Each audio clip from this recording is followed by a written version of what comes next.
বিসমিল্লাহির রহমানির রহিম। শুভ সকাল। ঐতিহ্যবাহী আরিচা ঘাটের ভিডিও আগেই দেওয়া হয়েছে। এটা হচ্ছে সেই ঐতিহ্যবাহী পাটুরিয়া ঘাট।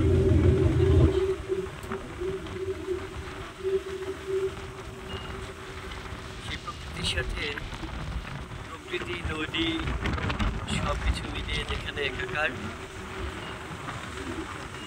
আসলে আপনি চাইলে পাটুরিয়া ঘাট পরিদর্শন করতে পারেন,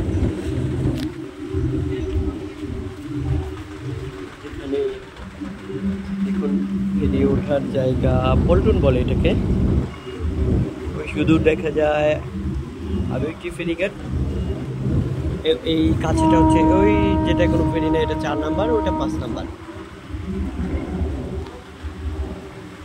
এটা হচ্ছে ঘাট।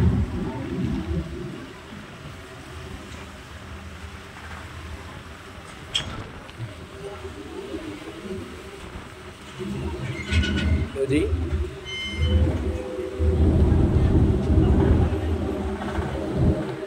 ফেরি পার হওয়ার প্রতীক্ষায় গাড়িসমূহ, সব কিছু মিলে এই সৌন্দর্যের জায়গাটা এমন আসলে প্রকৃতি মানুষকে কতটা মহৎ করে করে চলতে পারে, এটাই তার নিদারুণ একটা বড় প্রতিচ্ছবি, প্রমাণ।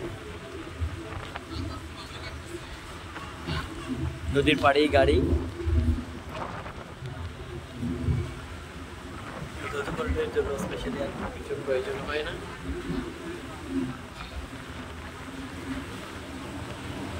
এটা হচ্ছে লঞ্চ ঘাট, যাত্রী ছাউনি দেখা যাচ্ছে। নদী এখন আগের চেয়ে বেশ প্রশস্ত, নদীর পানি কিছুটা বৃদ্ধি পেয়েছে। এটা হচ্ছে সর্বময় পাটুরিয়া ঘাট।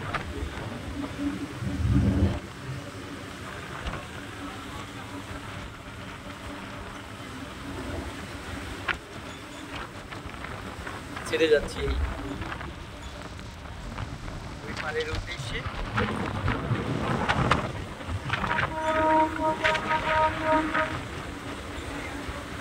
এই ফেরিটা নোঙ্গর করবে 3 নং ফেরিঘাটে।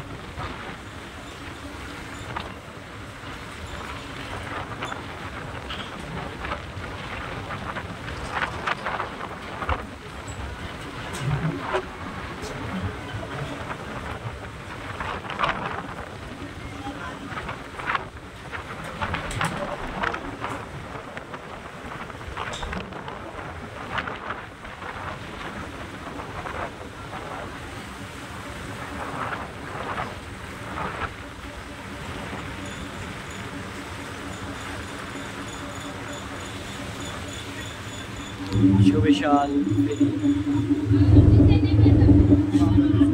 আসলে এই পদ্মা মেঘনা যমুনা নদীর ফেরিগুলো ভীষণ, লঞ্চগুলো অনেক ছোট ছোট ওই দেখা যায়। লঞ্চ ঘাট,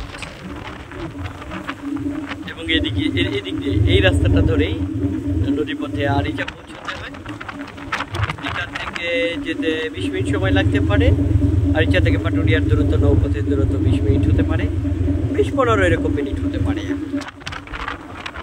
বর্ষাকালে নদীটা আরও প্রশস্ত মনে হয় এবং সুবিশাল মনে হয়। আমাদের গন্তব্যের দিকে এগিয়ে যাওয়া। সুদূর দেখা যাচ্ছে ওই ছোট লঞ্চটিও নদী পার হচ্ছে।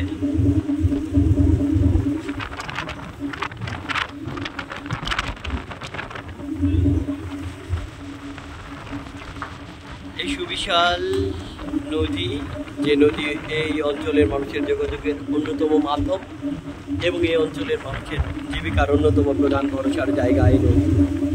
এই নদী মাধ্যমে ব্যবসা বাণিজ্য, যোগাযোগ এবং সকল ধরনের জীবিকার সন্ধান হয়ে থাকে এই নদী মাধ্যমে। আমরা মূলত ওই সুদূর দেখা যাচ্ছে ওই পারে যাচ্ছি। নদী বর্ষা মৌসুমে একটু নদীপথটা একটু সহজ হয়ে আসে, কারণ এটা বিশেষ চ্যানেল অনুসরণ করতে হয় না। আর বর্ষা মৌসুমে বিশেষ চ্যানেল দিয়ে ঘুরে ঘুরে যেতে হয়, যোগাযোগটা অনেক সুদূর প্রচারী হয়। ধন্যবাদ, ভালো থাকবেন সবাই, সবার জন্য শুভকামনা রইল।